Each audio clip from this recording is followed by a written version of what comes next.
bleeding my brakes. Because kanina, hindi siya kumapit. Baka may bubbles. Here, I already prepared this. Connected already to the line. Bleed block already installed. And the bleed cap. Medyo madumi na nga eh. Here we go.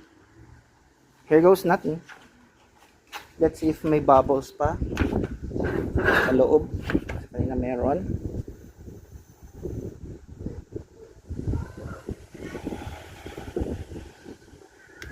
There we go. Ayan oh. There goes the bubbles. See? Tanggalin natin lahat ng bubbles na yan. Dami ah.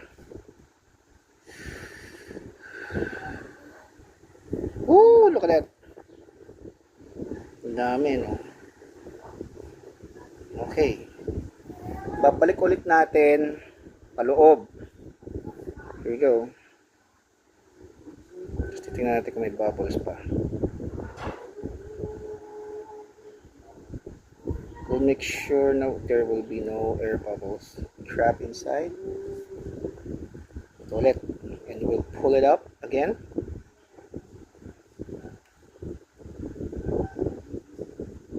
Looks like everything's fine. Alright. Looks like everything's fine.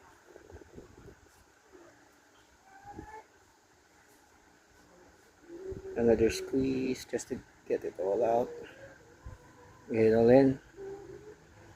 Okay, then unlock this. And we'll get our plunger. Go over here. Look at the dirt collected on top. We don't want that dirt to go up, to go inside.